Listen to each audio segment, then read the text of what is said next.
Au Québec, le ministère de l'Éducation est responsable de l'élaboration des programmes d'enseignement, y compris ceux destinés aux communautés autochtones.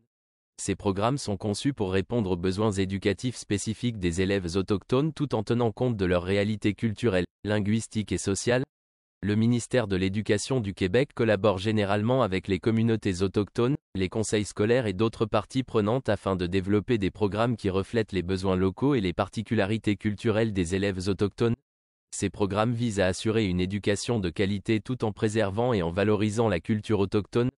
Les programmes d'enseignement en milieu autochtone peuvent inclure des éléments tels que l'intégration de la langue autochtone dans l'enseignement, l'inclusion d'une perspective culturelle autochtone dans le contenu pédagogique, et la promotion de l'identité culturelle des élèves autochtones. L'objectif est de créer un environnement éducatif respectueux de la diversité culturelle et linguistique. Il est important de noter que les approches éducatives varient souvent d'une communauté autochtone à une autre en fonction de leurs besoins spécifiques, de leur langue, de leur culture et de leurs aspirations éducatives. Le ministère de l'Éducation du Québec cherche à adapter ses programmes pour répondre à cette diversité et favoriser l'inclusion culturelle dans le système éducatif. Chaque année, de nouveaux enseignants choisissent de venir vivre dans notre village pour contribuer au développement de la communauté.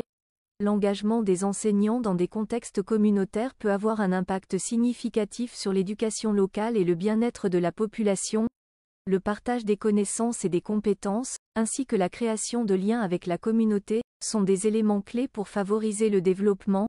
La communication ouverte entre les enseignants, les élèves et les membres de la communauté est souvent essentielle pour construire des relations positives et encourager une collaboration fructueuse. Pour les nouveaux enseignants, le fait de quitter leur famille pendant de longues périodes pour venir enseigner dans des communautés isolées peut être un grand sacrifice. Cela peut représenter des défis personnels, émotionnels et familiaux importants.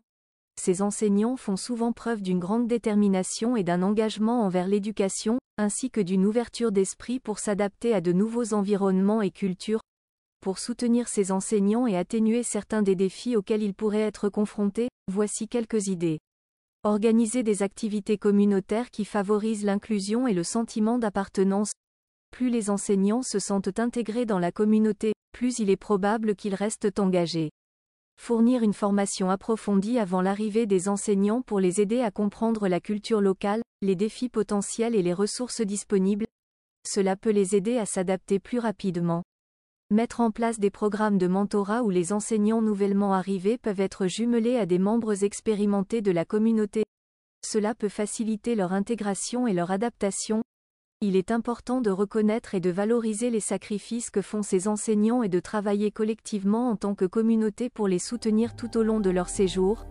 Une approche collaborative peut renforcer la solidarité et contribuer à un environnement où les enseignants se sentent appréciés et soutenus.